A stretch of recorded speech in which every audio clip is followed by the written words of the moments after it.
Dans le verset 20 comme étant le Fils du véritable, dont il est venu nous donner l'intelligence afin que nous puissions connaître ces derniers.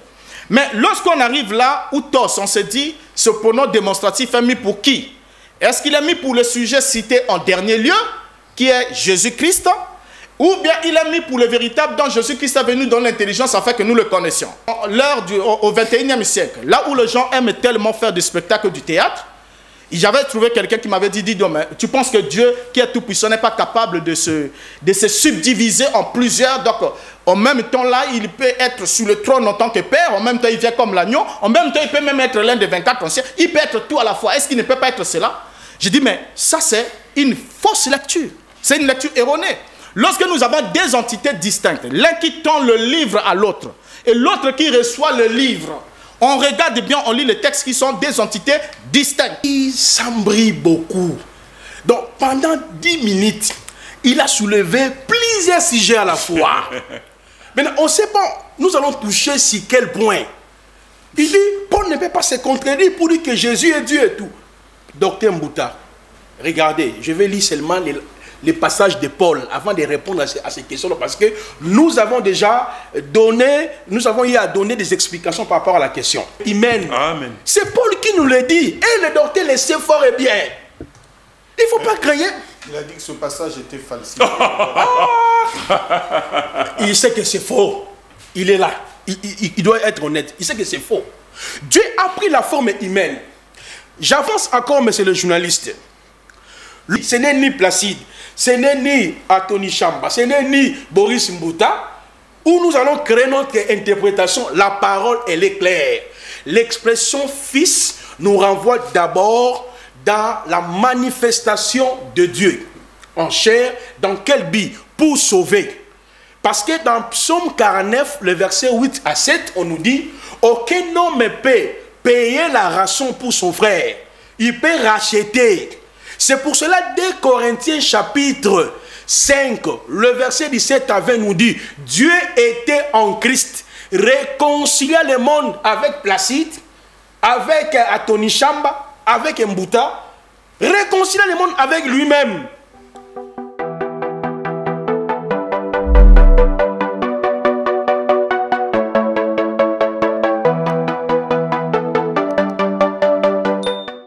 À vous tous qui aimez le débat religieux, le vrai débat religieux, produit par Roland Issou.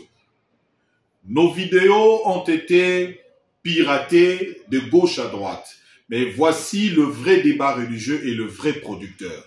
Ne manquez pas, dans les 5 continents où vous vous retrouvez, Amérique, Asie, Europe, Océanie, Afrique, ne manquez pas, quand vous suivez débat religieux, abonnez-vous. Débat religieux. C'est l'heure du débat religieux, mesdames, messieurs. Comme promis hier, nous revoici encore dans ce tournant où nous débattons autour de cette thématique importante qui est d'ailleurs le soubassement de la foi de tout un chacun de nous dans le christianisme. Jésus-Christ, Dieu ou pas Dieu dans la Bible. Et nous revenons aujourd'hui justement parce que le dernier passage parlant de Jésus comme Dieu a été évoqué par le pasteur Anthony Chamba qui parlait d'être dans le véritable, qui est lui-même Jésus-Christ, le véritable Dieu. Donc c'est la même configuration comme hier, nous recevons les mêmes invités, le docteur Renan Boris Mbouta de Congo-Brazzaville, qui est avec nous. Il est également chercheur dans la parole de Dieu. Le pasteur Anthony Chamba de l'église primitive et le prophète Placide Massessé du mouvement de réformistes. Je souhaite à tous bienvenue encore sur ce plateau de débat religieux. Merci beaucoup, monsieur Roland Issou. Merci. Alors, docteur, à vous la parole. 1 Jean 5 qui a été... 1 Jean 5, 20 qui a été cité. Vous êtes dans le véritable, en son Fils Jésus-Christ, c'est lui le véritable Dieu. Comment vous l'interprétez? Bien, je crois que je salue d'abord tous les téléspectateurs. Et c'est un moment toujours précieux lorsqu'il s'agit de parler de la parole de Dieu. Exact. Et ce passage, comme je l'avais dit hier, que faire un débat sur la divinité pour démontrer la filiation, parce que certains n'ont jamais compris. Grand est le nombre de ceux qui n'ont jamais compris la position de Renaud Boris Mota. Parce qu'il y en a qui disent que je prêche que Jésus n'est pas Dieu. Je ne suis pas celui qui prêche la négation, mais c'est celui qui prêche le positif. C'est-à-dire, j'ai dit ce qu'il est. Ce qu'il n'est pas, cela ne m'importe pas. Alors donc, je crois et je soutiens, je confesse, selon le fondement de la foi apostolique, que Yeshua HaMashiach est le fils d'Élohim, selon l'instruction qui a été donnée et selon la confession que les apôtres ont eue jusqu'à la mort du dernier apôtre. Et le dogme de la divinité de Yeshua est entré à commencer pratiquement au début du IIe siècle. Nous en parlerons. Alors maintenant ici, dans la foulée des versets qui ont été déballés pêle-mêle et qui souvent témoignent aussi de l'incompréhension et de l'imprudence de ceux qui utilisent ces versets, nous avons Jean chapitre 5, le verset 20 à 21. Qu'est-ce que nous lisons dans ces passages? Nous lisons dans la version du second, il est dit: nous savons aussi que le Fils de Dieu est venu et qu'il nous a donné l'intelligence pour connaître le véritable. Et nous sommes dans le véritable en son Fils, Jésus-Christ. C'est lui qui est le Dieu véritable et la vie éternelle. Petits enfants, gardez-vous des idoles. Alors, la lecture de ces deux versets sont les deux versets les plus mal compris, les plus mal utilisés par nos amis qui veulent confondre l'identité de Yeshua à celui de son Père. Déjà, avant de lire ces versets, comme je l'ai toujours dit, le conseil que je donne à mes deux co-débatteurs ici, c'est que avant d'entrer dans ces versets qui sont les derniers versets de l'épître, le premier épître de Jean, il fallait d'abord entrer au commencement de ces versets pour voir quelle est la lecture ou la projection que Jean est en train de faire. Qu'est-ce qu'il a comme connaissance de la divinité? Parce que n'oubliez pas que Jean qui écrit cet épître ici, c'est le même évangéliste qui a écrit l'évangile selon Jean. Et la conclusion qu'il a donnée là-bas, nous la connaissons. Jésus a fait beaucoup de miracles, mais ces choses ont été écrites afin que vous croyiez que Jésus est le Christ, le Fils de Dieu, et qu'en croyant, vous ayez la vie en son nom. Maintenant, c'est lui qui écrit ici. Mais avant qu'on arrive à cette conclusion, nous avons d'abord le tout premier verset, on peut quand même survoler, 1 Jean chapitre 1, le verset 2, où nous lisons l'apôtre dire ce qui suit: car la vie a été manifestée et nous l'avons vue et nous lui rendons témoignage et nous vous annonçons la vie éternelle qui était auprès du Père et qui nous a été manifestée. Ce que nous avons vu et entendu, nous vous l'annonçons à vous aussi, afin que vous aussi, vous soyez en communion avec nous. Or, notre communion est avec le Père et avec son Fils Jésus-Christ. Donc déjà, ici, Jean introduit cet épître en témoignant, annoncer la manifestation de la vie éternelle qui était auprès du Père, avant de certifier que nous sommes en communion avec le Père et aussi avec son Fils. C'est une précision très importante, avec son Fils Jésus-Christ. Alors, lorsque nous descendons plus bas, l'apôtre va dans le deuxième épître, 1 Jean chapitre 2, le verset 1, il dit: mes enfants, mes petits enfants, je vous écris ces choses afin que vous ne péchez point. Et si quelqu'un a péché, nous avons un avocat auprès du Père, Jésus-Christ le juste. Or, déjà, l'avocat est au sens figuré et signifie une personne qui intercède pour une autre personne et qui le soutient et qui défend les intérêts auprès de quelqu'un d'autre. Donc déjà, rien que ces déclarations ici de l'apôtre Jean sont en train de nous démontrer qu'il avait dans son esprit une distinction entre le Père, Dieu, et son Fils Jésus-Christ. Et il continue dans 1 Jean chapitre 4, le verset 15. Il dit: celui qui confessera que Jésus est le Fils de Dieu, Dieu demeure en lui et lui en Dieu. Il ne dit pas celui qui confessera que Jésus est Dieu, mais celui qui confessera que Jésus est le Fils de Dieu, Dieu demeure en lui et lui en Dieu. Et après qu'il ait établi déjà dans notre esprit qu'il y a une distinction d'être entre le Père et le Fils, Yeshua, nous pouvons alors lire le passage qui vous pose problème. Déjà là, après avoir écouté cette introduction de l'apôtre, nous entrons maintenant dans 1 Jean chapitre 5, le verset 20. Nous savons aussi que le Fils de Dieu est venu. La première question que nous devons nous poser: qui est celui qui est venu? La réponse, la bonne: le Fils de Dieu. Et qui nous a donné l'intelligence pour connaître le véritable. Il a fait quoi? Il nous a donné l'intelligence pour connaître qui? Le véritable. Et nous sommes dans le véritable en son Fils Jésus-Christ. C'est là d'abord que tous les problèmes se posent. La bonne compréhension de ce texte impose que nous nous posions des questions très responsables. La toute première, nous savons aussi que qui est venu? La réponse est le Fils de Dieu.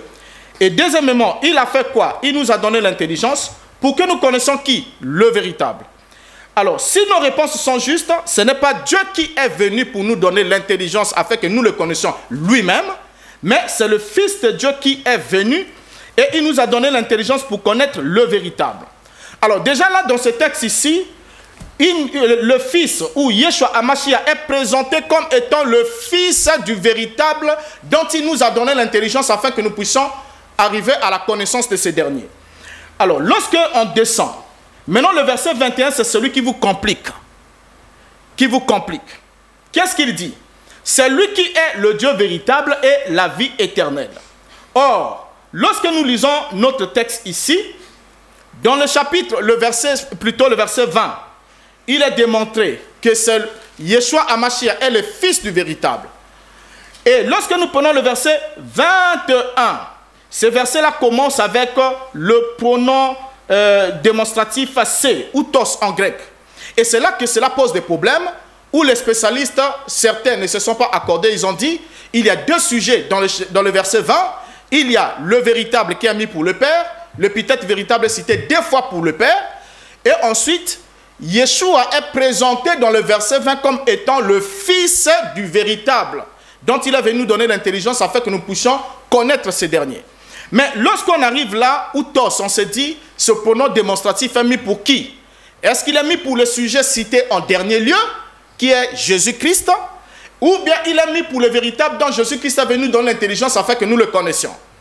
Maintenant, la logique la plus concluante et la meilleure, c'est simplement de lire certains textes. Avec le temps, de lire certains textes et de voir dans quel style Jean a écrit ailleurs, de la même manière, pour que nous comprenions si véritable qui est cité dans pour la troisième fois, se rapporte à Jésus-Christ, qui est le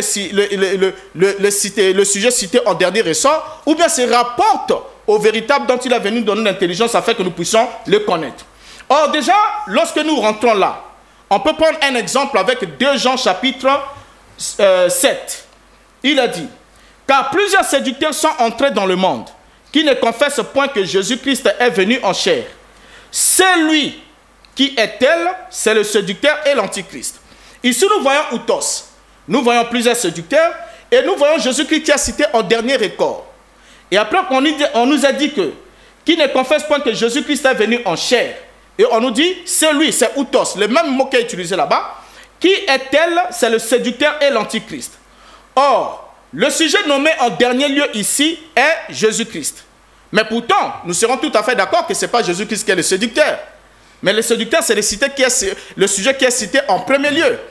Alors, lorsque nous descendons dans notre texte ici, nous allons nous rendre compte que l'épithète véritable qui est citée 2 fois dans le verset 20, et lorsqu'il arrive au verset 21, quand on veut le détourner pour vouloir maintenant l'attribuer au Fils, on crée une véritable confusion dans l'esprit des lecteurs parce qu'on ne vous comprendra absolument pas. Parce que Yeshua est venu, pour chuter en un mot, Yeshua est venu, quand il vient, la simple analyse sans dogme de ce passage nous fait comprendre que c'est celui qui a pour fils Jésus-Christ qui est le Dieu véritable. Et dans Jean chapitre 17, merci, docteur. Le verset, je chute par là, dans ce mot. Donc vous entrez dans la 11e déjà. Ok, quand on prend le chapitre 17, Jean chapitre 17, le verset 3, Yeshua qui dit, or, la vie éternelle est qu'ils te connaissent, toi, le seul et véritable Dieu, et celui que tu as envoyé, Yeshua HaMashiach. Donc, merci. Yeshua présente Dieu son Père comme étant le seul et véritable Dieu, et il se présente lui-même comme étant l'envoyé de ce dernier. Merci. Vous avez vu la grande gymnastique pendant 10 minutes et quelques secondes que le docteur Boris a démontré que l'épithète qui est reprise 2 fois, donc ça va créer une confusion lorsque vous l'attribuez le véritable Dieu qui est Jésus-Christ. Alors, votre réaction, parce qu'on est toujours autour de ce passage, on ne quitte pas ce passage, 1 Jean chapitre 5, versets 20 et 21. Je prends le prophète Placide parce que le vieux est déjà dans les choses. Il veut déjà commencer à découdre avec le docteur Boris. Alors, on prend d'abord le prophète Placide. Très bien, très bien. Merci pour la parole. Baruch Ata Adonai Elohim Umele Haolam Yehoshua l'unique et le véritable Hachem Elohim vétéro testamentaire manifesté en chair. Alors, monsieur le journaliste, non, il doit interpréter les langues. Quand vous parlez en langue dans une assemblée, il faut interpréter. Alors, sinon, monsieur le journaliste, si vous avez bien observé, il a pris 10 minutes pour rien dire. Qu'est-ce que vous avez compris? Vous-même d'abord, vous avez compris. Je suis le médiateur. Non, non, je vous pose aussi la question, vous avez compris. Parce que... Je viens dit, ok, dans le résumé, ouais, le docteur a conclu que ça créerait une confusion chez les lecteurs. Maintenant, la confusion découle tout simplement du docteur. C'est ça là où se trouve la confusion. Parce que nous avons déjà de pères, des savants qui ont conclu par rapport à ces passages. Lui, il crée ces dogmes, vous voyez, ça va créer la confusion. Donc, il a parlé pendant 10 minutes. Et moi-même, je me disais, est-ce que le docteur est ici ou bien il dort pendant l'émission? Parce que je ne comprenais absolument rien. Le passage est tellement explicite par rapport à 1 Jean. Il n'y a aucune interprétation. Hier, je l'ai dit ici, monsieur le journaliste. Dans la Bible, l'expression fils de Dieu est appliquée sur ces 5 classes. Adam est appelé fils de Dieu. Luc chapitre 3, le verset 38. Israël était considéré comme fils de Dieu. David est en train de le dire. Dans Psaume 29, le verset 1. Tout croyant sauvé par la croix, nous sommes appelés fils de Dieu. Romains chapitre 8, le verset 14. Galates chapitre 3, le verset 26. Les anges sont appelés fils de Dieu. Job 38, le verset 7. Maintenant, lorsque l'expression fils de Dieu est appliquée en Jésus, qu'est-ce que cela veut dire? Ce n'est ni Placide, ce n'est ni Anthony Chamba, ce n'est ni Boris Mbouta, où nous allons créer notre interprétation. La parole, elle est claire. L'expression fils nous renvoie d'abord dans la manifestation de Dieu en chair. Dans quel but? Pour sauver. Parce que dans Psaume 49, le verset 8 à 7, on nous dit « Aucun homme peut payer la rançon pour son frère. Il peut racheter. » C'est pour cela, dès Corinthiens chapitre 5, le verset 17 à 20 nous dit « Dieu était en Christ, réconcilia le monde avec Placide, avec Anthony Chamba, avec Mbouta, réconcilia le monde avec lui-même. » Donc quand on parle des fils de Dieu, on nous renvoie à la notion de la manifestation de Dieu. Pourquoi Dieu a pris la forme humaine?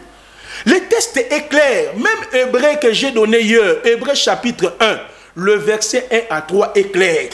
Nous croyons que dans l'expression fils de Dieu, il y a la notion de l'humanité de Dieu. C'est-à-dire Dieu entre dans l'ordre de la création.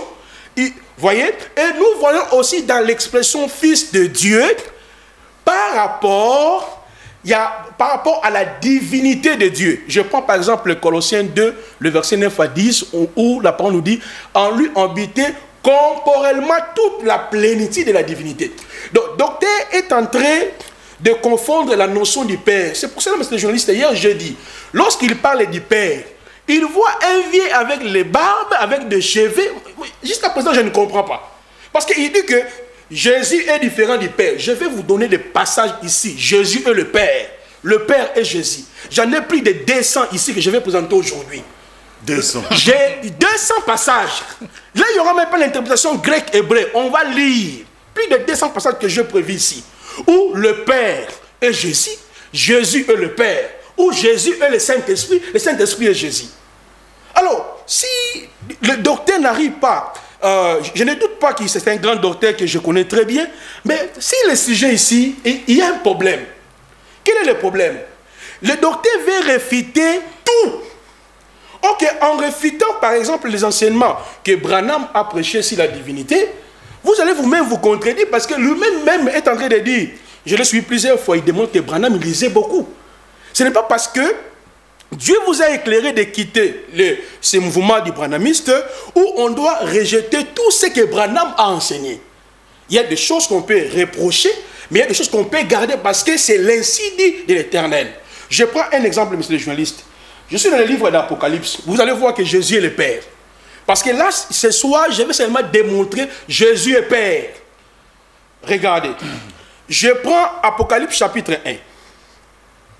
Révélation de Jésus-Christ que Dieu lui a donné pour montrer à ses serviteurs les choses qui doivent arriver bientôt, qu'il a fait connaître par l'envoi de son ange en son serviteur Jean. Ici, qui envoie l'ange à Jean? D'après ces passages. C'est la révélation de Dieu, non? Il a donné à qui? À Jésus-Christ. Comme la parole nous dit, que Dieu lui a donné pour montrer à ses serviteurs les choses qui doivent arriver bientôt, qu'il a fait connaître par la voix de son ange à son serviteur Jean. On sait, nous tous, devant Ponce Pilate, il a dit, je prierai le Père d'envoyer une légion d'anges. Donc Jésus nous a montré, selon Matthieu, je crois 26, le verset je crois 53, il dit, je prierai le Père d'envoyer une légion d'anges. Donc on comprend que c'est le Père qui envoie les anges. C'est le Père qui a envoyé son ange pour révéler le livre d'Apocalypse. Mais regardez, c'est une vérité. Regardez, on prend encore notre passage. Apocalypse chapitre 22. Je prends le verset 6e. La parole nous dit ceci. Il me dit, ces paroles sont certaines et véritables. Le Seigneur, le Dieu des esprits des prophètes, a envoyé son ange pour montrer à ses serviteurs les choses qui doivent arriver bientôt. Mais regardez, on confirme ce que je viens de dire, c'est Dieu qui a envoyé son ange pour révéler l'Apocalypse. Mais regardez maintenant le verset 16 du même chapitre. Moi Jésus, pas moi Dieu. Parce qu'il dit que Jésus n'est pas le Père, Jésus n'est pas Dieu. Je ne sais pas si nous lisons la même Bible. Moi, Mbouta, j'ai envoyé mon ange pour vous. Mbota. Non. Moi, Placide, Mbota.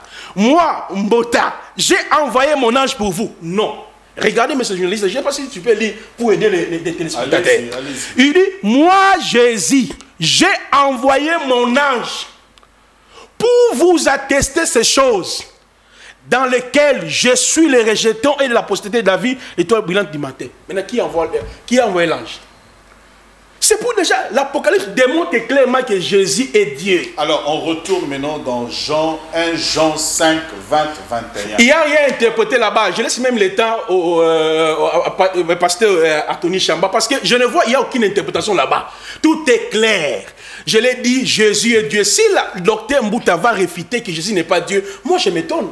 Et je crois que c'est un homme sérieux quand il fait ses études. Il sait bien que le terme Dieu est même appliqué aux fausses divinités. Lui, il sait ça. Il sait que même le terme Dieu est appliqué même aux anges, aux esprits. Il sait que le terme Dieu est appliqué même aux hommes. Mais lorsque nous disons que Jésus est Dieu, ce n'est pas parce qu'il est né de Marie. Nous disons Jésus est Dieu parce qu'il a tous les attributs de Dieu en lui. Hier, je l'ai démontré ici. Par exemple, il y a les attributs moraux de Dieu et les attributs non moraux de Dieu. Est-ce que Mbouta, il peut contester Mbota. que... Hein? Mbota. Mbota. Oui. Merci.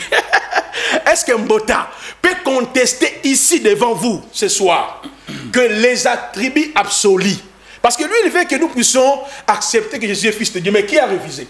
Un bon chrétien sait que Jésus est fils de Dieu, il est le fils de l'homme, il est le fils d'Adam, il est le fils de David. Ce sont les expressions qui nous renvoient à la notion de l'humanité de Dieu pour accomplir le salut. Pour nous, ça ne nous dérange absolument rien de dire que Jésus est fils de Dieu, est fils de l'homme, est fils d'Abraham. Merci. Okay. Pasteur Anthony, on revient sur vous. Donc la conclusion de Placide, c'est que Jésus est lui-même le Père aussi. Donc quand on dit il est fils de Dieu, donc lui et le Père font un. C'est dans ce sens-là. Apocalypse, c'est clair. Ok, d'accord. Donc, comme il peut envoyer des anges, c'est lui le Dieu. Exactement. Merci. Vous retenez, hein, docteur. Vous allez réagir. Pasteur Anthony. Bon, le passage de 1 Jean 5, 20, lui s'est attardé sur la version de Louis II. Je reprends ce que Louis II dit dans 1 Jean 5, 20. Nous savons aussi que le Fils de Dieu est venu et qu'il nous a donné l'intelligence pour connaître le véritable. Et nous sommes dans le véritable en son Fils Jésus-Christ. C'est lui qui est le Dieu véritable et la vie éternelle. petits enfants, gardez-vous des idoles. Après qu'il ait passé 10 minutes pour décortiquer ce passage de l'Écriture, il trouve que si on dit c'est lui qui est le Dieu véritable, et si on accorde ça à Jésus-Christ, lui pense qu'on va mettre la confusion dans la tête des lecteurs. Alors, maintenant, il est intellectuel, il est docteur. Or, un docteur, c'est un chercheur. Un docteur ne se limite pas seulement à une seule version de la Bible. Si vous trouvez que dans Louis II, le passage de 1 Jean 5, 20 crée la confusion dans la tête des lecteurs, prenez une autre version qui peut facilement vous éclairer sur ce passage de 1 Jean 5, 20. Ici, par exemple, j'ai la version du Semeur. Le Semeur. Les Semeurs. Le même passage de 1 Jean 5, 20. Écoutons ce que le Semeur dit. Le Semeur dit ceci. Mais nous savons aussi que le Fils de Dieu est venu et qu'il nous a donné l'intelligence pour que nous connaissions le Dieu véritable. Ainsi, nous appartenons au Dieu véritable par notre union à son Fils Jésus-Christ. Écoutez la conclusion. Ce Fils est lui-même le Dieu véritable et la vie éternelle. Alléluia. Si vous prenez la version du Semeur, votre confusion va se dissiper. Parce que le Semeur dit clairement que ce Fils est lui-même le Dieu véritable et la vie éternelle.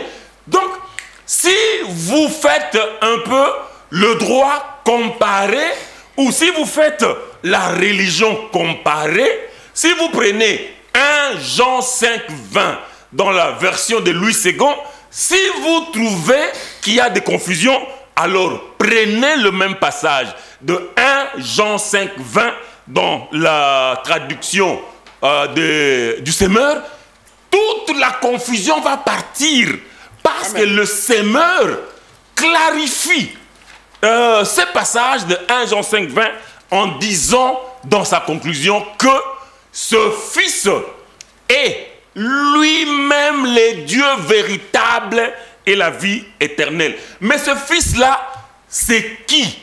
Ce Fils-là, c'est Yeshua HaMashiach, Jésus-Christ.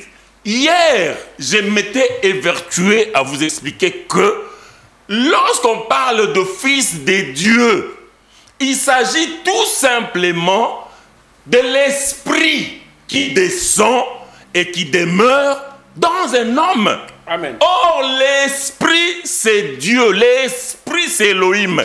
Lorsque l'Esprit est descendu et a tabernaclé dans Yeshua HaMashiach, ce qui nous prouve que Yeshua HaMashiach, c'est lui le Dieu véritable, c'est lui le Père et la vie éternelle. Maintenant, vous avez encore cité cette écriture de Jean 17, 3. J'aime beaucoup cette écriture-là, de Jean 17, 3, qui crée beaucoup de confusion dans la tête de ceux qui ne croient pas que Jésus-Christ est Elohim. Je veux lire Jean 17, 3. Or, la vie... Or, vous aussi vous connaissez l'écriture. Or, la vie éternelle, c'est qu'ils te connaissent toi, le seul vrai Dieu, et c'est lui que tu as envoyé, Jésus-Christ. Mais beaucoup de gens oublient que Dieu, il peut s'envoyer lui-même. Dieu, Elohim, le Créateur, il s'envoie lui-même. L'exemple est dans Exode 23, à partir du verset 20. Dieu s'envoie lui-même. Regardez ce que Exode 23, à partir du verset 20, dit. Voici, j'envoie un ange devant toi pour te protéger en chemin et pour te faire arriver au lieu que j'ai préparé. Tiens-toi sur tes gardes en sa présence et écoute sa voix. Ne lui résiste point, parce qu'il ne pardonnera pas vos péchés, car mon nom est en lui. Or, est-ce qu'un ange peut pardonner les péchés? Qui a la capacité de pardonner les péchés? Mais il n'y a qu'Élohim qui pardonne le péché. Mais ici, nous voyons qu'il y a un ange qui a été envoyé devant les enfants d'Israël, et cet ange-là était capable de pardonner le péché. Donc cet ange-là qui a été envoyé, capable de pardonner le péché, mais c'est lui-même Elohim, c'est lui-même le Créateur. Parce qu'il n'y a que Elohim, le Créateur, le Père, qui est capable de pardonner les péchés. Maintenant, quand on arrive dans Jean 17,3, or la vie éternelle, c'est qu'ils connaissent toi, le seul vrai Dieu, et c'est lui que tu as envoyé, Yeshua HaMashiach. Donc, Yeshua HaMashiach, il est l'envoyé de Dieu, comme je viens de le démontrer dans Exode 23, 20. Dieu s'est envoyé lui-même en Yeshua HaMashiach. Hier, vous avez dit par exemple qu'aucun apôtre n'a enseigné que Jésus-Christ est Elohim, Jésus-Christ est Dieu. Mais là où nous sommes dans Jean tout simplement, et cette écriture est connue de tout le monde. Nous sommes dans Jean au chapitre 1er. L'écriture dit, au commencement était la parole. Et la parole était avec Dieu. Et la parole était Dieu. Donc, on nous dit clairement, au commencement était la parole. Et la parole était avec Dieu. Et la parole était Dieu. Mais si on arrive au verset 14, la Bible dit, et la parole qui était Dieu a été faite chair, c'est-à-dire Yeshua HaMashiach. Donc Dieu est devenu un être humain en se faisant chair. Même quand on dit la bonne nouvelle ou l'évangile. Mais l'évangile c'est quoi? La bonne nouvelle c'est quoi? La bonne nouvelle c'est Dieu est devenu un homme et il est mort à la croix pour nos péchés. C'est ça la bonne nouvelle. La bonne nouvelle. C'est avec S. J'avais dit ça hier. J'avais dit ça hier. C'est avec S-H-A-M-B-A. Donc la bonne nouvelle que nous annonçons, l'évangile que nous ébruitons dans le monde entier, c'est que Dieu est devenu un homme. Et il a versé son sang divin à la croix à Golgotha pour le salut de quiconque croit. Maintenant, le Fils de Dieu, c'est ce qui complique beaucoup de gens. Je vais dire l'écriture de Ésaïe. Ésaïe 42, le verset 8. Monsieur le journaliste, vous allez avoir, c'est vous qui posez les questions. Vous allez nous poser la question, vous allez poser la question à Boris Mbota. Ésaïe 42, 8 dit ceci. Je suis l'Éternel, c'est là mon nom. Et je ne donnerai pas ma gloire à un autre, ni mon honneur aux idoles. Si Elohim dit, son nom c'est Yahweh, et je ne donnerai pas ma gloire à un autre. Mais maintenant, Boris Mbota a dit, la gloire que Jésus-Christ avait, c'est Dieu qui lui a donné cette gloire-là. C'est Dieu qui l'a ressuscité. C'est Dieu qui l'a élevé. Donc, Elohim, quand il dit, je ne donnerai pas ma gloire à un autre, Elohim a menti. Donc, Elohim, c'est un menteur. Merci. Selon le docteur Renaud Boris Mbota. Merci. Docteur, votre réaction, le passage de 1 Jean 5 a été balayé. On vous a démontré que Dieu, le Père, Jésus également, et ici, la démonstration, on a même lu plutôt la version Le Semeur. Et on a complété votre réaction également pour ceux qui nous suivent. Bien. Vos questions, on les attend aussi. Bien, merci beaucoup. Mais au fait, ce qui est un peu très lamentable, surtout quand j'ai écouté mon cher ami Placide, vous avez compris, et même les téléspectateurs ont compris qu'il sait que ce que j'ai dit est l'exacte vérité. Mais il n'a pas pu trouver là où il pouvait retoucher, parce que dans sa conscience et son intelligence, je sais qu'il a au moins une conscience honnête à ce sujet-là.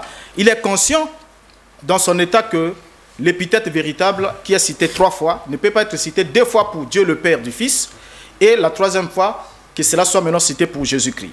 Alors, quand je reviens à mon cher ami ici, Anthony Chamba, qui nous prend la version Le Sémère, qui nous prend le Sémère pour dire que le Sémère clarifie, c'est le terme que j'ai retenu de lui.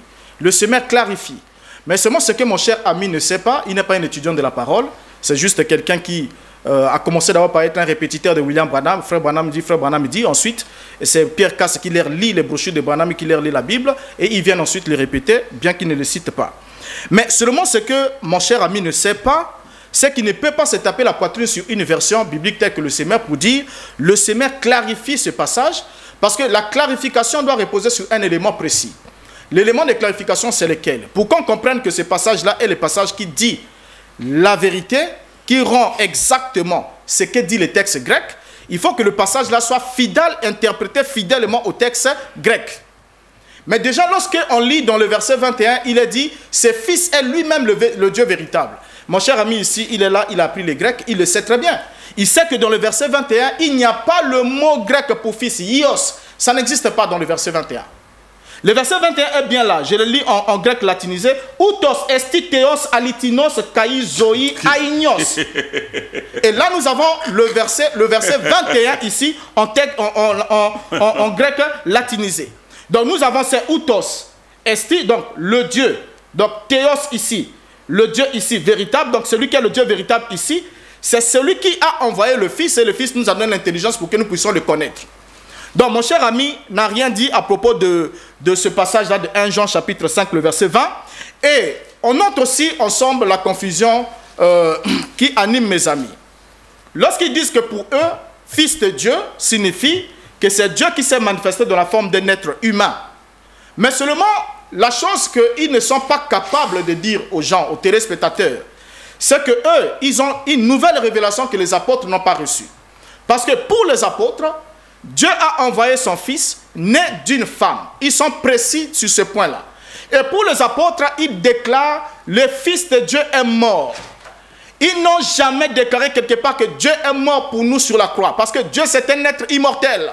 Paul qui va plus loin, qui dit à Timothée que Dieu est immortel, ne peut pas venir prêcher un Dieu mortel. Le Dieu mortel, ce sont des doctrines grecques, de la mythologie grecque, où les dieux peuvent mourir. Et même lorsqu'ils disent que Dieu est descendu dans la forme d'un être humain, mais c'est la même chose que les Grecs ont voulu faire avec l'apôtre Paul.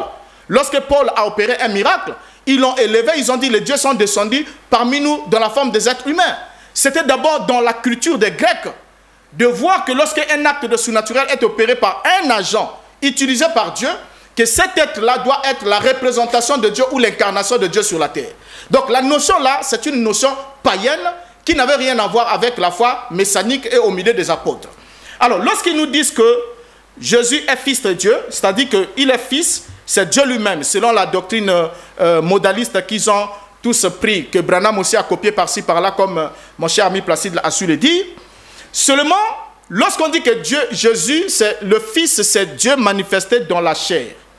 Ça voudrait dire quoi? Ça voudrait dire que, avant que Jésus vienne sur la terre, Jésus était Dieu au ciel, selon leur interprétation. Et quand Jésus est né sur la terre, il n'y avait plus de Dieu au ciel. Non, on n'a pas Donc il n'y avait plus, restez tranquille s'il vous plaît, il n'y avait plus de Dieu au ciel. Non, on n'a pas toujours selon leur interprétation, parce que ce Dieu-là était devenu Jésus. Et quand ce Dieu devient Jésus, une fois que Jésus finit, puisque la chair là c'est la manifestation de Dieu qui se manifeste en tant que Fils. Maintenant lorsqu'il finit avec sa mission, mais pourtant on voit Jésus même au ciel dans le livre d'Apocalypse. Lorsqu'il dit écrit à l'ange de l'église 2, voici ce que dit le Fils de Dieu. Jamais Jésus même dans le livre d'Apocalypse s'est présenté de sa propre bouche que je suis Dieu. À moins qu'ils étalent certaines confusions comme ils vont vouloir les emmener. Alors lorsque mon cher ici prend le livre d'Apocalypse, parce que déjà il n'a pas pu répondre au sujet de 1 Jean chapitre 5 le verset 20, ça nous notons cela, puisqu'il a survolé pour aller ailleurs, parce qu'il ne s'était pas préparé à aborder ce sujet-là. Ils savent que c'est un sujet crucial. Alors, lorsqu'il nous dit le livre d'Apocalypse, on lit l'introduction, pourtant c'est même lui-même qui l'a lu. Je me suis dit, mais qu'est-ce qu'il est allé même chercher là-bas? Révélation de Jésus-Christ, que Dieu lui a donné. Nous avons la révélation, nous avons Dieu qui est le donateur de la révélation à qui? À Jésus-Christ. Ça veut dire que Jésus-Christ est un individu qui n'avait pas la révélation avant que Dieu le lui donne. Donc déjà sur ce point-là, on lit bien le texte qui est très clair. Révélation de Jésus-Christ que Dieu lui a donné. Et la suite du verset dit quoi? La suite du verset nous dit que Dieu lui a donné pour montrer à ses serviteurs les choses qui doivent arriver bientôt et qu'il a fait connaître par l'envoi de son ange à son serviteur Jean. Alors déjà ici, nous avons les acteurs qui sont cités, nous avons Dieu qui est cité, et quand on prend le verset 4 ici, Jean qui écrit, lorsqu'il salue les églises d'Asie, il les salue de la part de celui qui est assis sur le trône, et il les salue de la part de sept esprits qui sont devant son trône, et il les salue de la part de Jésus-Christ. Et pour Jésus-Christ, il précise sa qualité. Il précise, il dit au verset 6, au verset 4, il commence Jean aux sept églises qui sont en Asie, que la grâce et la paix vous soient données de la part de celui qui était et qui vient, et de la part des sept esprits qui sont devant son trône, et de la part de Jésus-Christ, le témoin fidèle, le premier-né des morts, le prince des rois de la terre, à celui qui nous aime et qui nous a délivrés de nos péchés par son sang, et qui a fait de nous un royaume de sacrificateurs pour Dieu son Père, à lui soit la gloire, la puissance au siècle des siècles. Amen. Donc déjà ici, l'apôtre est clair, il présente l'occupant du trône comme étant Dieu lui-même, les sept esprits devant le trône de cet occupant, et ensuite il présente Jésus-Christ comme étant le Fils de Dieu ou de celui qui est l'occupant du trône. Mais quand mon cher ami va, et dans cette pagaille-là religieuse ou intellectuelle, ils vont dire non, Jésus c'était Dieu lui-même qui est devenu un être humain, ensuite il s'est fait tuer par les êtres humains, ensuite il s'est ressuscité par lui-même, alors que les apôtres n'ont pas donné cet enseignement. Pour les apôtres, ils ont été clairs. Dieu a glorifié son serviteur Jésus. Quand vous prenez même la toute première prière des apôtres, dans Actes chapitre 4, lorsqu'ils ont été menacés, ils adressent la prière à Dieu, le Dieu de leur Père. Et lorsque vous prenez le cas de l'apôtre Paul, Anania vient lui montrer, il vient lui dire que le Dieu de nos pères t'a choisi pour te révéler le juste, afin que tu l'annonces. Et pour l'apôtre Paul, il précise bien, il dit, je sers le Dieu de mes pères. Je sers le Dieu de mes pères, le Dieu d'Abraham, d'Isaac et de Jacob. Et l'apôtre Paul continue en disant que Jésus-Christ est le Fils du Dieu de leur Père, ou celui qui est le serviteur du Dieu de leur Père. Alors, si on veut rester fidèle au texte, fidèle à ce que les apôtres ont donné comme enseignement, on proclamera ce que la foi authentique a proclamé. La distinction qu'il y a entre Yeshua et son Père. Et en ce moment-là, on rendra à Dieu ce qui doit revenir à Dieu, et on rendra à Yeshua ce qui doit revenir à Yeshua. Mais c'est par la paresse intellectuelle et la paresse spirituelle qu'on essaie de mélanger tout. Ensuite, on va arriver devant le passage où on ne peut pas donner une interprétation. Comme hier, mon cher ami Anthony qui a pris Apocalypse chapitre 5 pour dire, voilà, je vais vous montrer qu'il y avait quelqu'un qui était assis sur le trône. Mais il oublie que l'occupant du trône de l'Apocalypse chapitre 5, ce qui tenait le petit livre fermé dans sa main, c'était Dieu lui-même. Et quand la voix a dit qui est digne de prendre le livre et de rompre le sceau, on a dit personne n'était trouvé digne. Maintenant, lui, il s'est dit, dans personne, ça veut dire que même Dieu aussi, donc il n'y avait pas un autre Dieu quelque part. Dans personne, ça veut dire qu'il n'y avait personne, il n'y avait pas un autre Dieu. Mais il oublie qu'il y a aussi un autre passage qui dit, où Yeshua dit, au sujet des personnes, il dit que, en ce qui concerne l'heure et la date, personne ne le sait. Il dit bien, personne ne le sait. Même les anges de ciel ne le savent pas. Même le Fils ne le sait pas. C'est pour répondre aussi à mon cher ami là-bas qui a dit que Yeshua était omniscient. Même le Fils ne le sait pas. Mais le Père l'a gardé pour lui tout seul. Alors, donc déjà ici, on va comprendre ici, nos chers amis, comment ils sont en train de s'entrevêcher dans beaucoup de choses. Et quand on prend Apocalypse 5, on voit bien que le lion de la tribu de Juda, le rejeton de David, a vaincu pour rompre le sceau. Et il s'est approché, la Bible dit, il regarda, il vit l'agneau qui était comme immolé, et il s'est approché de celui qui était assis sur le trône. On a bien des entités qui sont là. À moins qu'on soit, on a bien des entités qui sont là. Maintenant, comme nous sommes dans l'heure au 21e siècle, là où les gens aiment tellement faire du spectacle, du théâtre, J'avais trouvé quelqu'un qui m'avait dit, mais tu penses que Dieu, qui est tout-puissant, n'est pas capable de se subdiviser en plusieurs. Donc, en même temps, là, il peut être sur le trône en tant que père. En même temps, il vient comme l'agneau. En même temps, il peut même être l'un des 24 anciens. Il peut être tout à la fois. Est-ce qu'il ne peut pas être cela?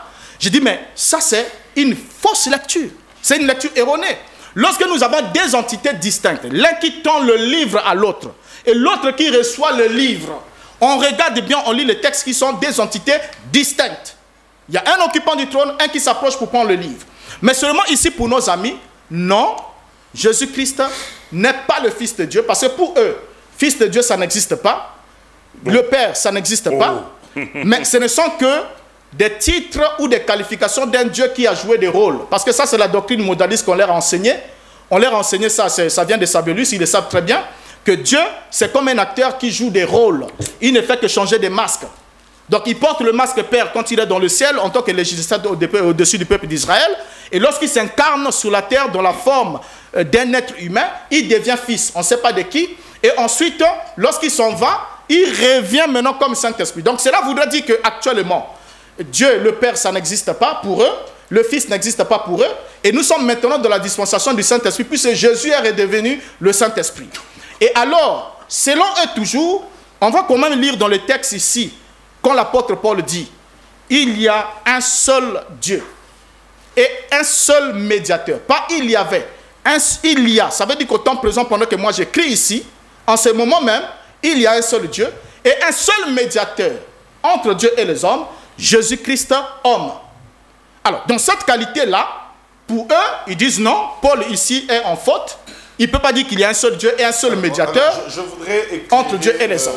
Qu'on éclaire un peu l'opinion, parce que vous avez donné votre position. Oui. Jésus, en tant que Fils de Dieu, c'est que cela veut dire. Exactement. C'est ce que le docteur refute. Alors, je voudrais avoir un éclairage. Vous avez 1 minute, parce que le temps est déjà dépassé. Quand vous parlez de Jésus comme Fils de Dieu, il a la nature de son Père, il a l'ADN de son Père, ou quand vous parlez de lui comme Fils de Dieu, en fait, quelle est la finalité en parlant de lui comme Fils de Dieu? Bien, en parlant de lui comme Fils de Dieu, c'est juste montrer que, primo, il est né, pas comme tous les autres êtres humains, donc c'est un produit direct de la création directe d'Élohim dans le sein d'une femme.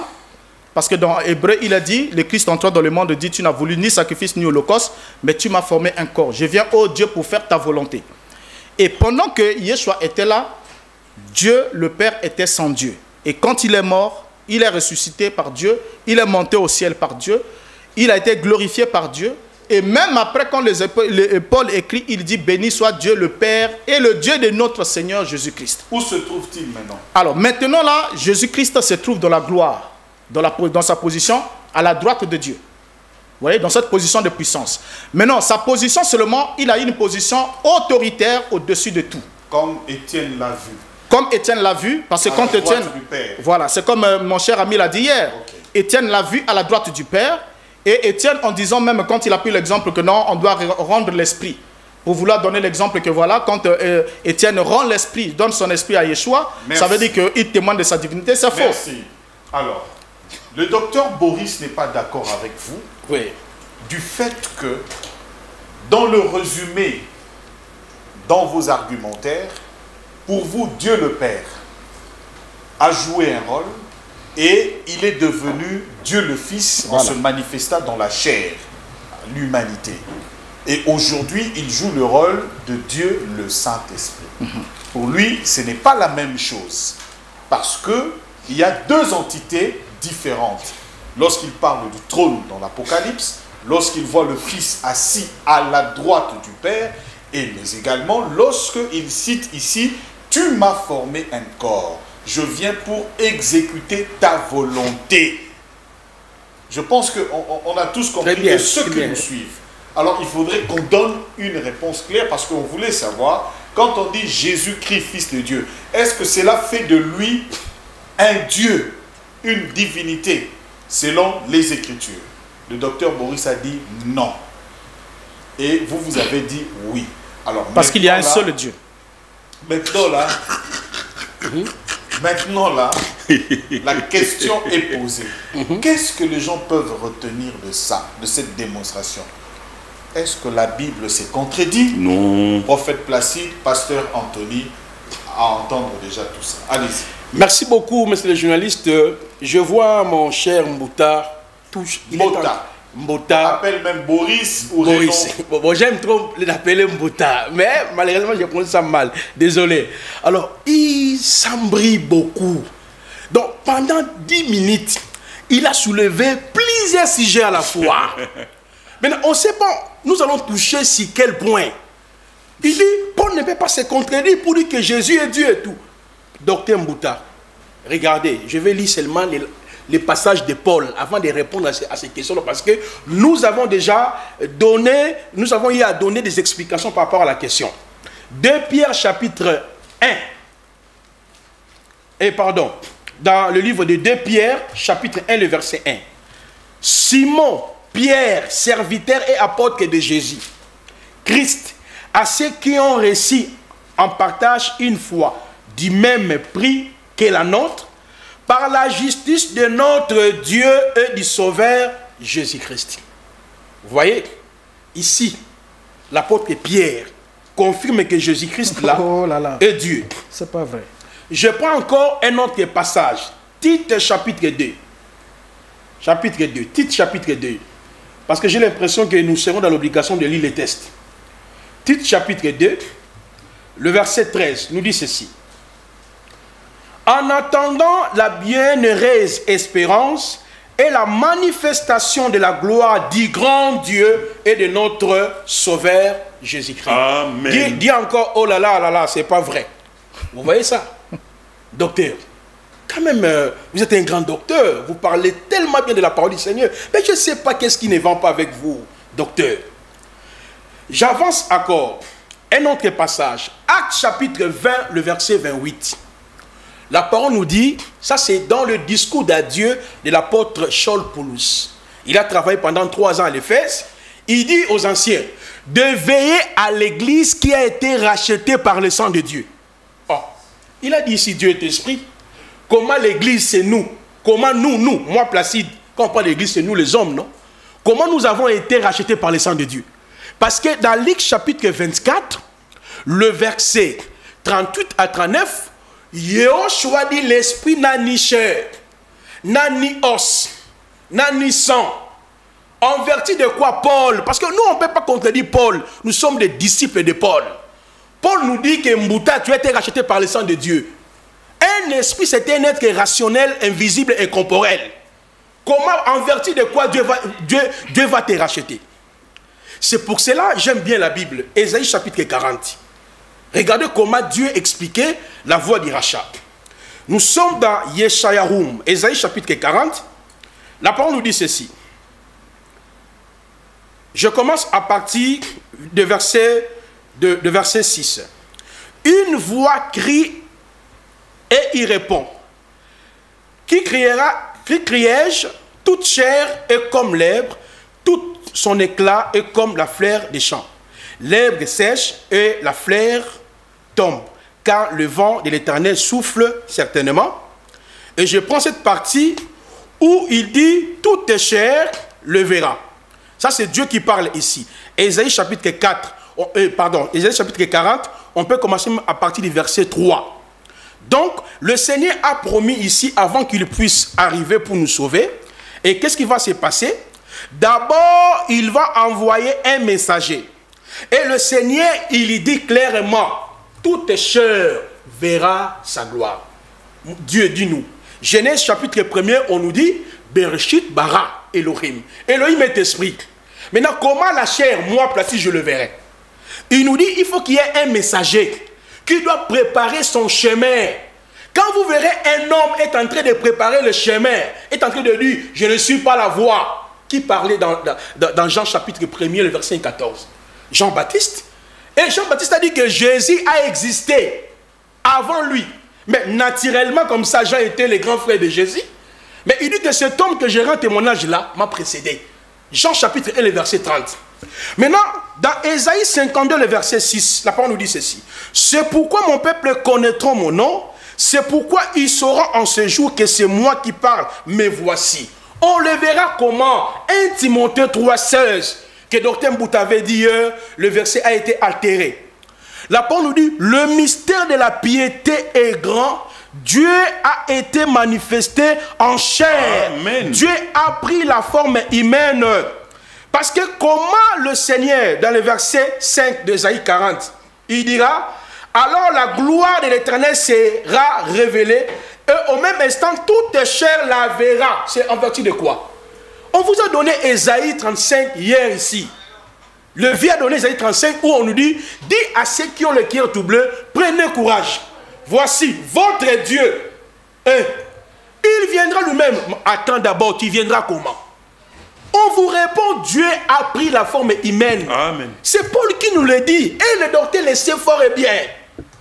Il ne faut pas crier. Il a dit que ce passage était falsifié. Il sait que c'est faux. Il est là. Il doit être honnête. Il sait que c'est faux. Dieu a pris la forme humaine. J'avance encore, monsieur le journaliste. Lorsque nous avançons dans nos tests, le docteur a parlé, Jésus ne peut pas être le Père.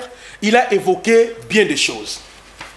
J'ai résumé beaucoup de choses ici. Il dit qu'il ne peut pas être le Père.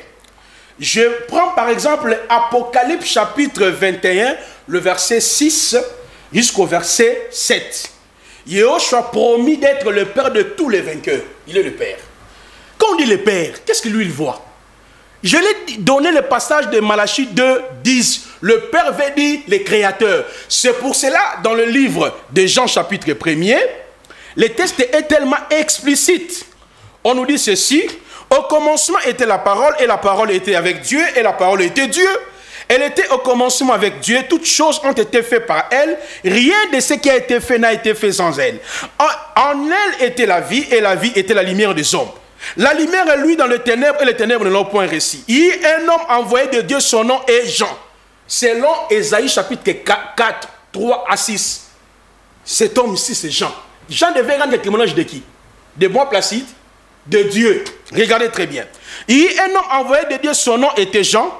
Il vint pour servir de témoin, pour rendre témoignage à la lumière, afin que tous crissent par lui. Il était pas la lumière, alléluia, mais il parut pour rendre témoignage à la lumière. J'aime ce passage ici. Cette lumière était la véritable lumière, qui, en venant dans le monde, éclairait tout homme. Regardez le verset 10. Elle était dans le monde, et le monde a été fait par elle. Papa, quand quelqu'un dit que Jésus n'est pas Dieu, moi, non, ça fait mal. Non, je réponds à cette partie ici. Alors comment Jésus peut être Dieu? Alors au ciel, là, Jean 3, Jean est fort. C'est ça, docteur, la question que vous avez posée. Qui a gardé le trône? Mais c'est le journaliste, attends, il a donné l'Apocalypse. Vous voyez, quand il a pris la parole, il n'a pas pu réfuter mes propos. Parce que j'ai dit, dans l'Apocalypse 1, c'est Dieu qui envoie l'ange. Apocalypse 21, je l'ai confirmé. 16, Jésus a dit que c'est moi. Est-ce qu'il a touché ça? Il est entré, et puis quand il est entré dans sa démonstration, il parle, il y a un seul trône, celui qui est dans le trône, c'est Dieu. Docteur, vous êtes conscient, Apocalypse 4 et 5, qui est assis sur le trône? C'est ça. C'est pas Jésus? Non, c'est les 4 êtres vivants. Ouvre ta Bible, ouvre ta Bible. Les 24 veillards. Les anges adorent l'agneau. Je vais l'ouvrir. Je n'ai pas le temps de lire ça, lui il va lire ça. Je vais lire. Alors, j'ai fini là-dessus, pardon, permettez-moi. Elle était dans le monde, et le monde a été fait par elle. Et le monde ne l'a point connu. Elle est venue chez les siens, et les siens ne l'ont point réussi. Mais à tous ceux qui l'ont réussi, à ceux qui croient en son nom, elle leur a donné le pouvoir de devenir enfants de Dieu. Monsieur le journaliste, moi je pense que nous sommes en train de tourner, de tourner sur la même chose. Autour du pot. Il doit nous dire qui est le Père. Parce que j'ai des passages ici qui démontrent que Jésus est le Père. J'en ai plein. S'il peut nous expliquer qui est le Père. Il a lu également à la version latin. C'est latin? Oui. La version en latin de 1 Jean chapitre 5, 20. 5, le verset 20. Où il dit qu'il n'est pas repris justement ce dont vous faites allusion là. Que le Dieu, c'est lui le Dieu. C'est le Fils. Qui est le Dieu. C'est pas mentionné. Non, moi je ne vais pas entrer dans ces débats-là. Voilà. On revient ici, Jean chapitre 3, le verset 13.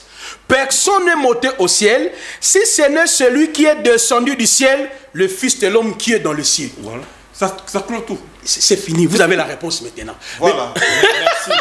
Pasteur Anthony, votre réaction en rapport Mais justement, que le Seigneur le bénisse richement. J'allais commencer par là où lui il a terminé.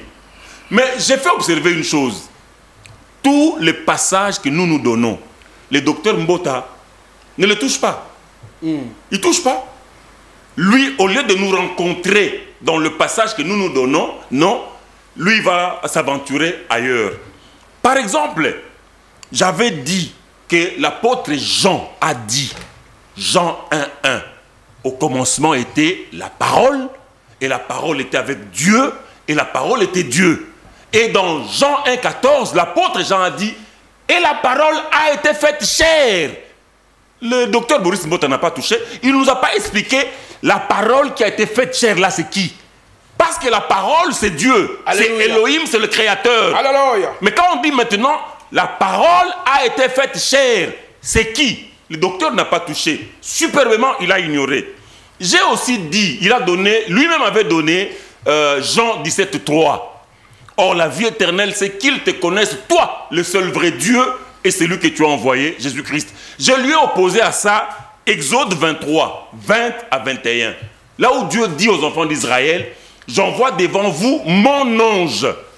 Tenez à lui obéir parce qu'il ne pardonnera pas vos péchés. Yes. Est-ce qu'un ange a la possibilité ou la capacité de pardonner les péchés? Si ce n'est Elohim lui-même. Mais lui, il n'a pas touché à ça. Maintenant, il dit, nous dans notre tête, quand nous disons que quand Jésus-Christ est né, il n'y avait plus de Dieu au ciel. Mais on vient de lui donner l'écriture de Jean 3, verset 13. Verset 13, qui lui prouve aussi que Jésus-Christ est omniscient, omniprésent et Alléluia. omnipotent.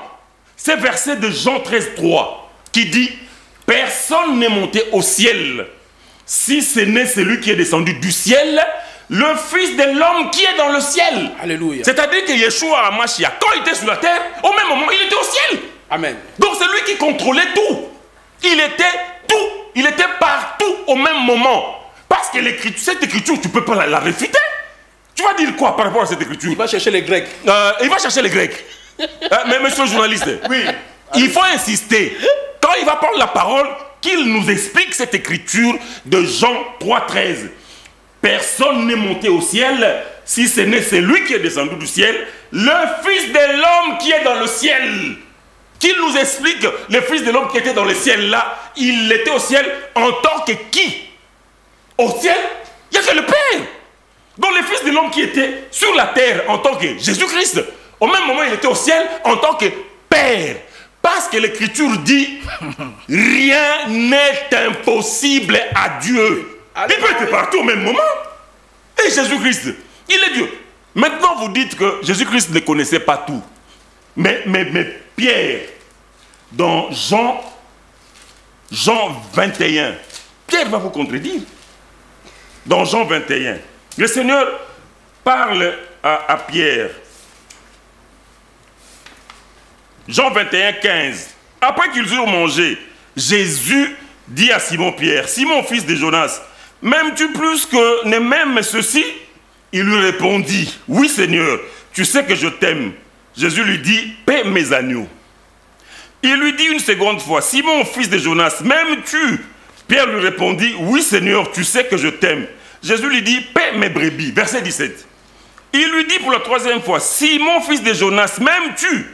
Pierre fut attristé de ce qu'il lui avait dit pour la troisième fois, m'aimes-tu? Et il lui répondit, écoute bien, Boris Mbota, et il lui répondit, Seigneur, tu sais toutes choses, tu sais que je t'aime.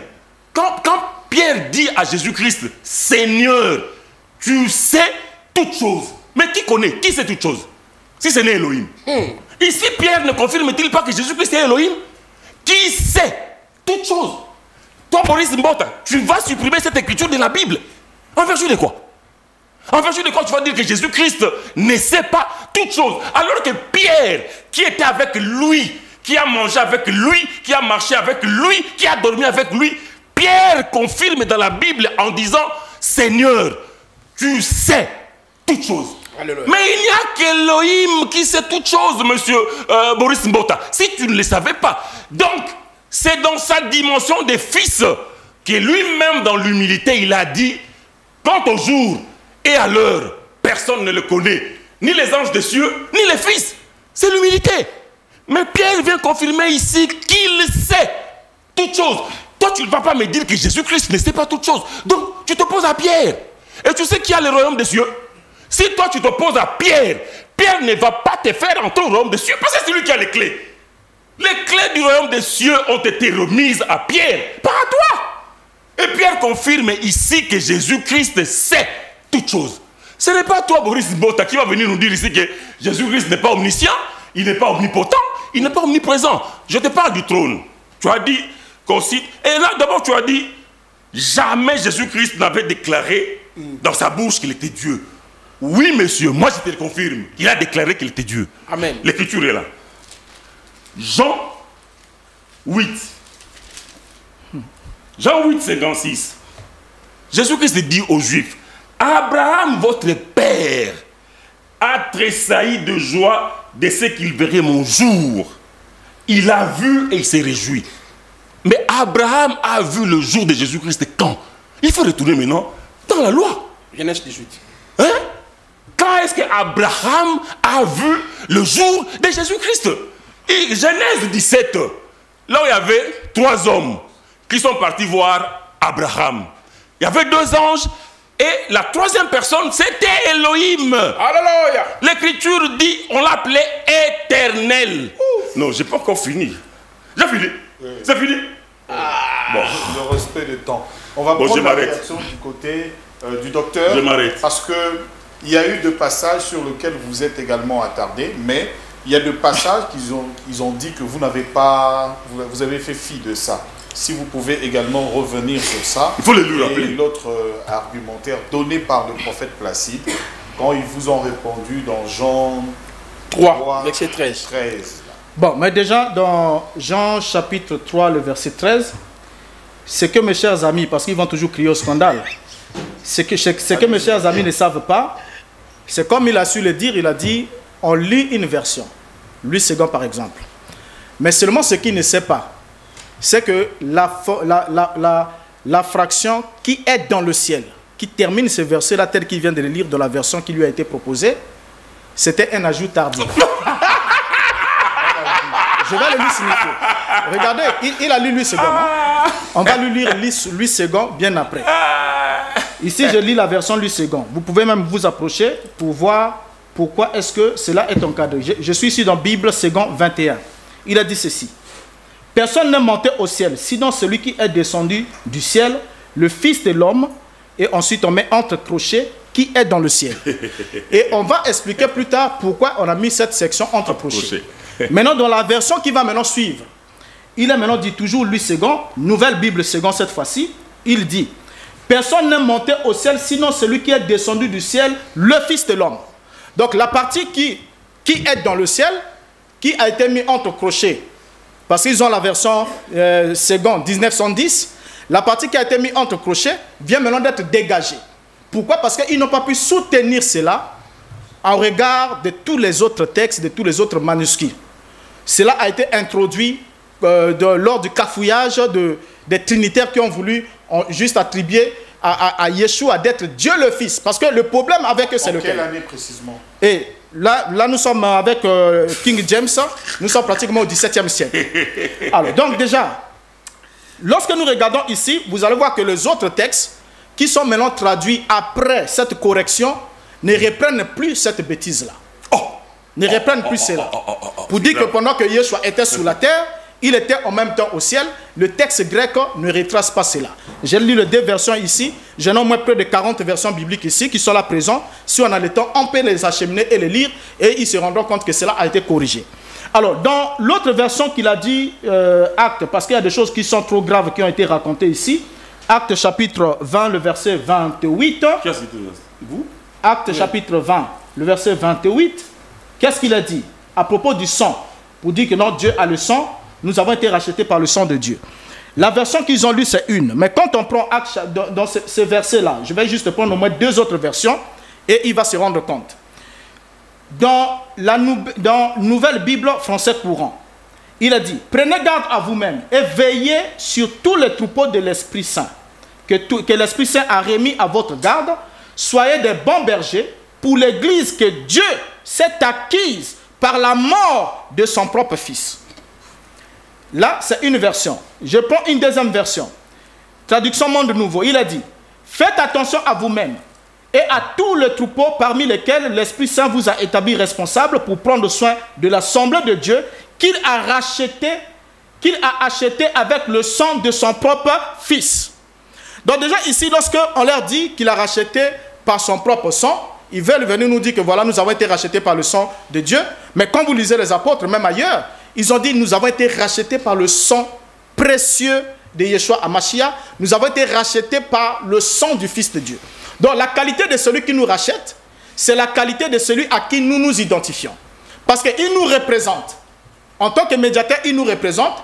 Et lorsque nous recevons l'Esprit qui était en Christ, ce qui nous donne alors l'attribut d'être fils comme lui, parce que nous nous identifions à lui, selon l'objet de notre foi, nous croyons qu'il est le Fils de Dieu, parce que par cette foi, nous nous identifions à ce qu'il est.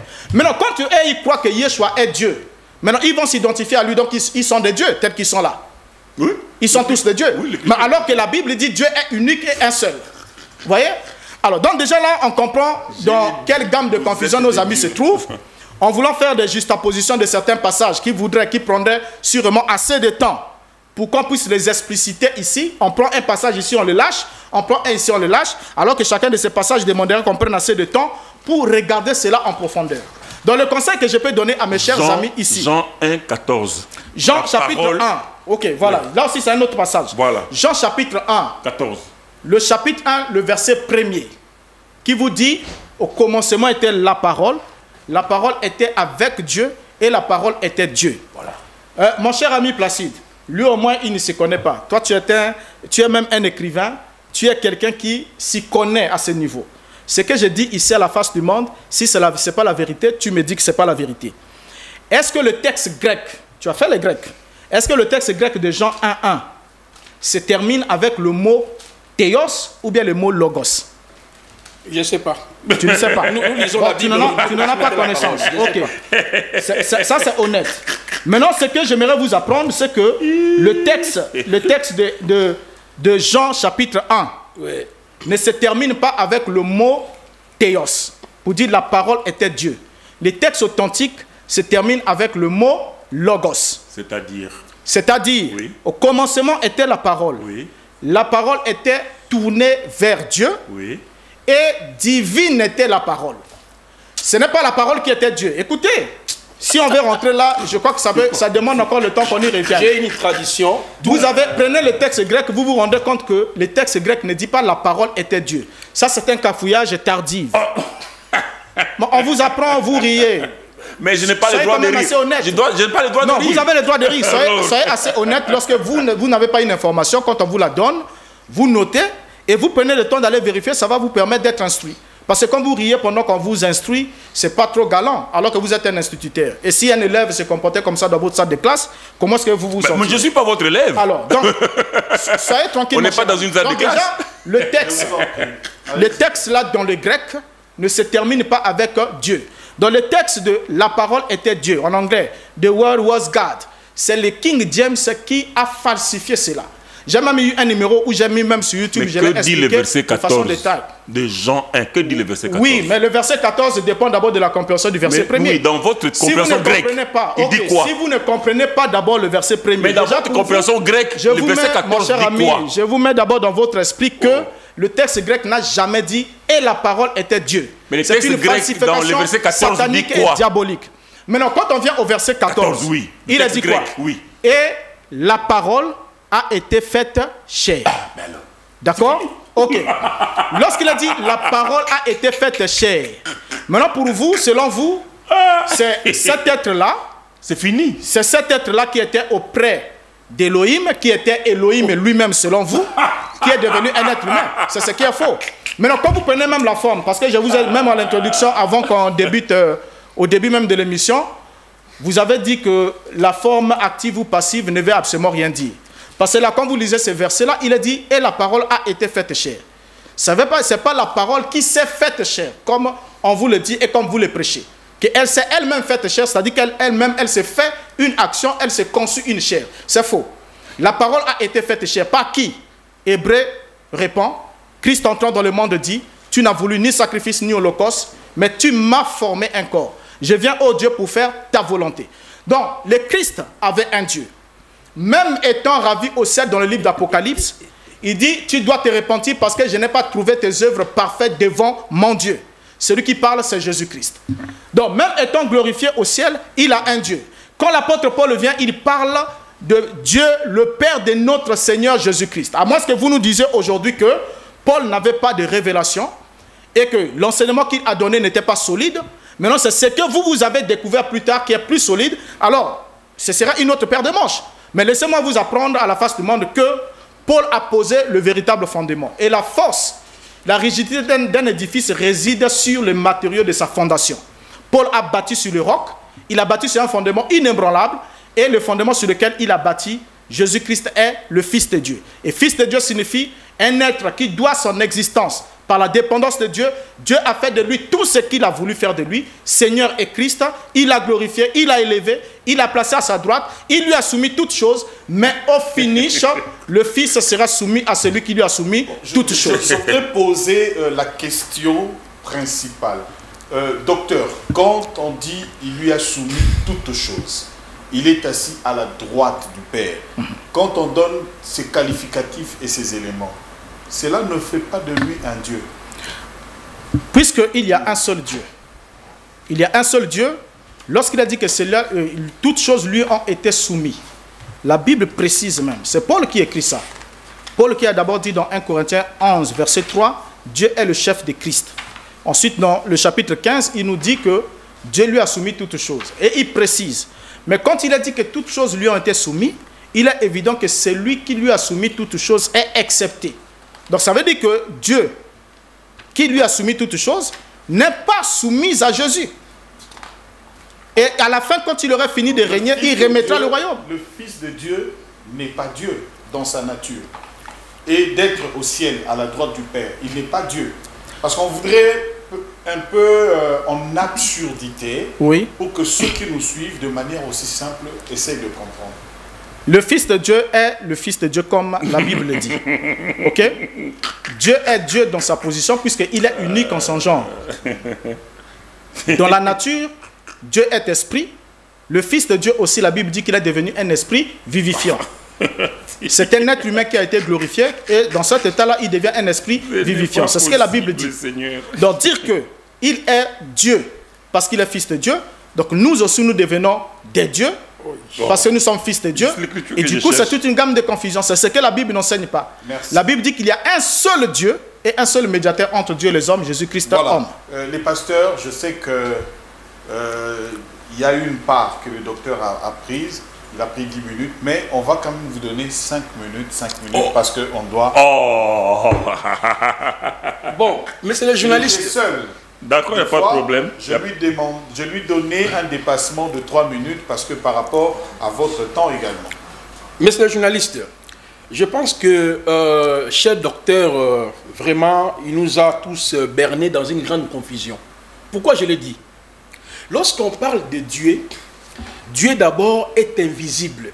On dit Jésus est assis à la droite de Dieu. Donc, dans sa manière de voir les choses, il voit un vieux comme ça, qui est assis, qui a un fils à sa droite. Ah, docteur Boris, Dieu est esprit. Apocalypse chapitre 4, le verset 2. Oui.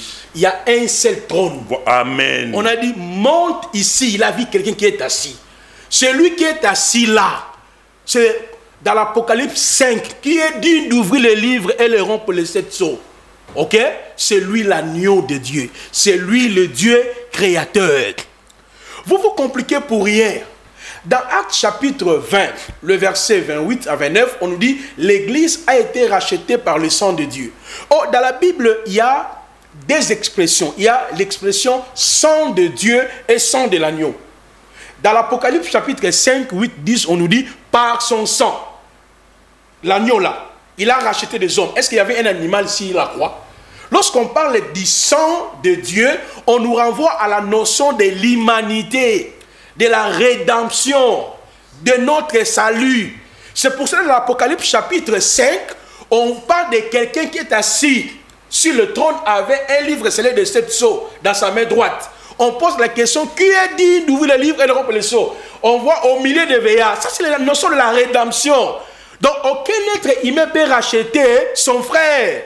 Ce sont des ABC de la Bible que docteur n'arrive pas à comprendre.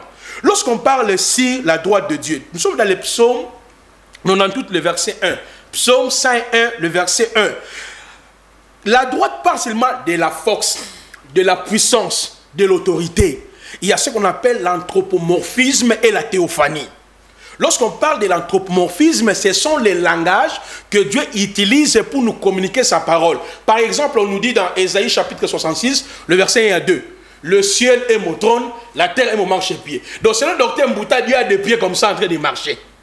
Dieu dans sa nature, il ne peut pas être humain. Dieu est esprit. Vous voyez ça? Nombre chapitre 23, le verset 19. Mais ça, c'est dans son essence, il ne peut pas être humain, c'est la vérité.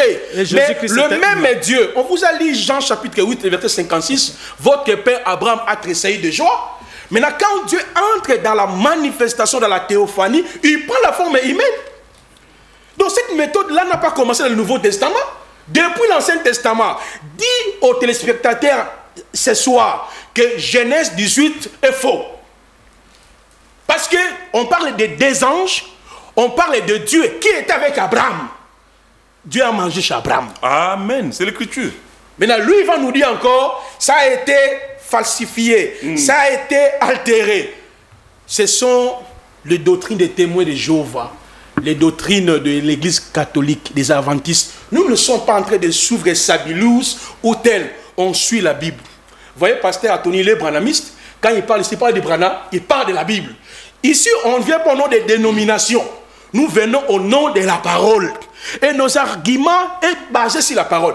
Il voulait encore mentir ici, en ce qui concerne Jean chapitre 1.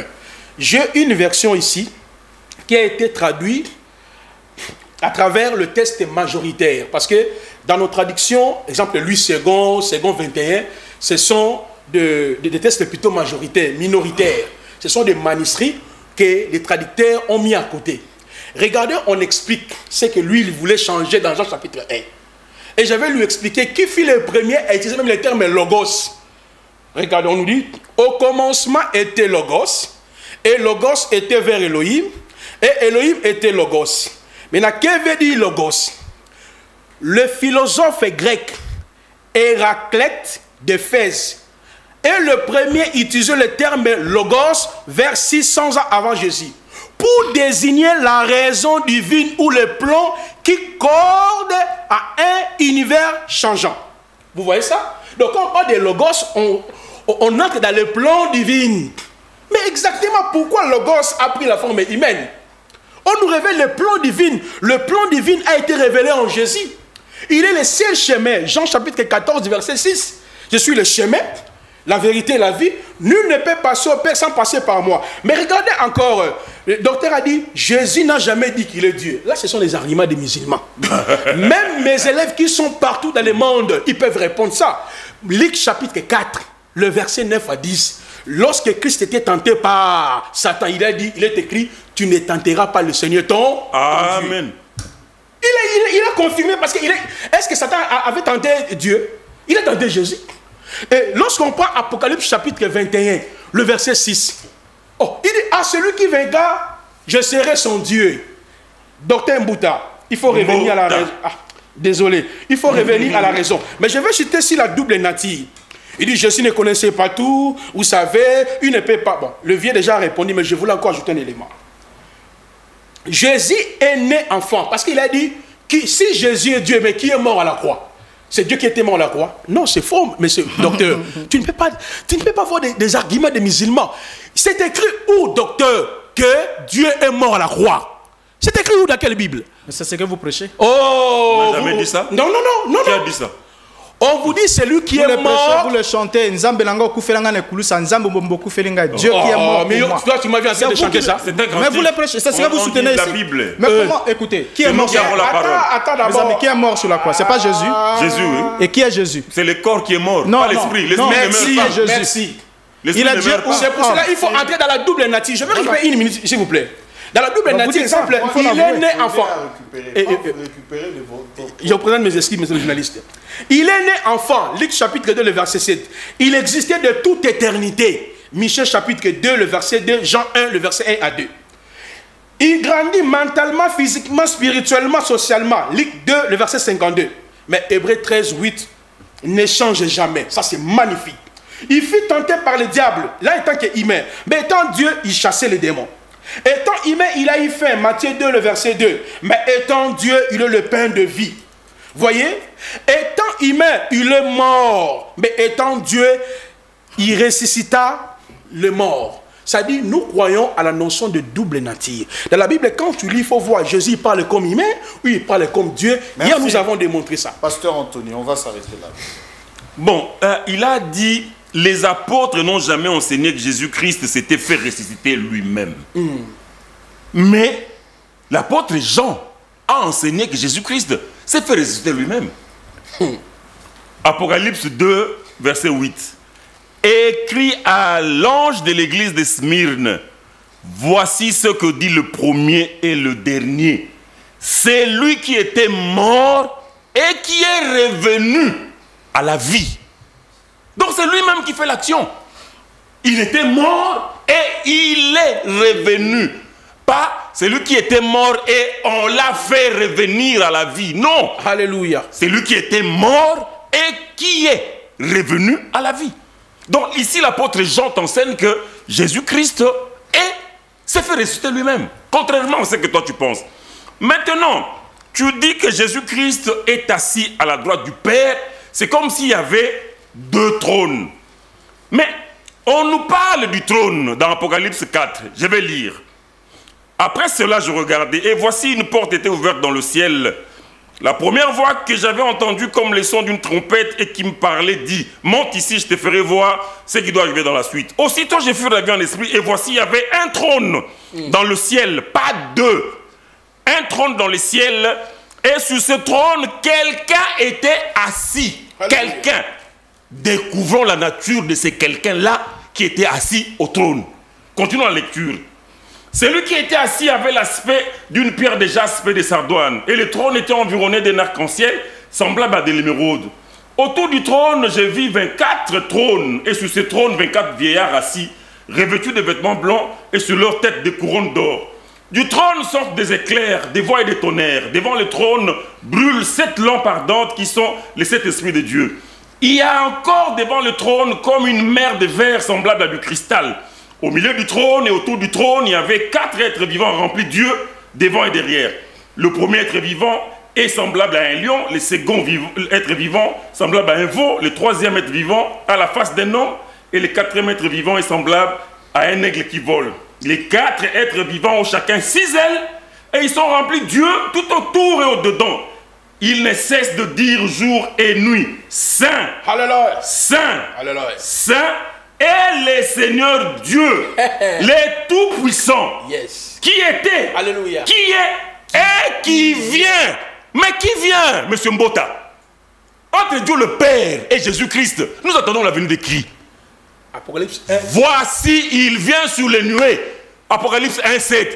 Et tout œil le verra, même ceux qui l'ont percé. Alléluia. Ton Dieu, le Père, a été percé par qui? Nous attendons celui qui a été percé qui vient. C'est ce que l'Écriture confirme ici. Le Dieu Tout-Puissant, qui était, qui est et qui vient. Yeshua HaMashiach. C'est lui qui vient. Et nous attendons. Et il vient quand 1 Thessaloniciens 4, 16. Car au cri du commandement, au son de la trompette, un signal, le Seigneur Jésus-Christ descendra du ciel. C'est celui que nous attendons. Et tous les morts en Christ ressusciteront. Nous les vivants, nous serons transmués. Et sur des nuées, nous irons à la rencontre, pas de votre Père, je ne sais même pas, à la rencontre du Seigneur Yeshua Mashiach. Donc, je termine avec un seul passage. Tu as dit, Hébreu, tu n'as voulu ni sacrifice ni holocauste. Oh Dieu, tu m'as formé un corps et je viens pour faire ta volonté. Je vous ai cité l'écriture de Ésaïe 42 que vous n'aviez pas touché. Il le dit. Ésaïe 42, il le dit. Je suis Yahweh, c'est là mon nom. Je ne donnerai pas ma gloire à un autre. Le corps qu'il a fabriqué dans Hébreu là, c'est son propre corps. Parce qu'il ne peut pas donner la gloire à un autre. Je termine avec une écriture, s'il te plaît. Merci. Parce qu'il a dit, non, une écriture, si permets-moi. Il dit, au finish, le fils sera soumis à celui qui lui a soumis toutes choses. C'est vrai, c'est l'écriture. Mais dans la matérialité de cette écriture, c'est Apocalypse 11, 15. Alléluia. Ça, c'est l'accomplissement de cette écriture-là. Apocalypse 11, 15. Le 7e ange sonna de la trompette. Il y eut dans le ciel de fortes voix qui disaient: le royaume du monde est remis à notre Seigneur et à son Christ. Et il régnera au siècle de siècle. Vous avez comme l'impression qu'il y a deux entités, le Seigneur et le Christ. Mais le verbe qui suit dit, il régnera, pas ils régneront. Merci, Monsieur Mbota. Non, c'est fini, le débat est fini. On va là. continuer, docteur, on va continuer le week-end prochain, comme on a fait aujourd'hui, le samedi et le dimanche. Donc le rendez-vous est pris pour le samedi et le dimanche prochain, pour la continuité du thème Jésus-Christ, Dieu ou pas dans la Bible. Je pense que les argumentaires qui ont été apportés d'une part et d'une autre, du côté du docteur Boris Mbota, ont également été un soubassement important pour ceux qui voulaient découvrir réellement le fondement de la foi du chrétien. Et de l'autre côté également sur la divinité de Jésus. Alors, c'est à vous de juger. Vous avez suivi les invités, les co-débatteurs, et c'est à vous de pouvoir donner une réponse. Vous voulez la continuité du débat? Allez sur YouTube, débat religieux RDC, et vous pouvez également suivre les extraits de 10 minutes sur notre TikTok, @Roland Issou. Merci à Josué,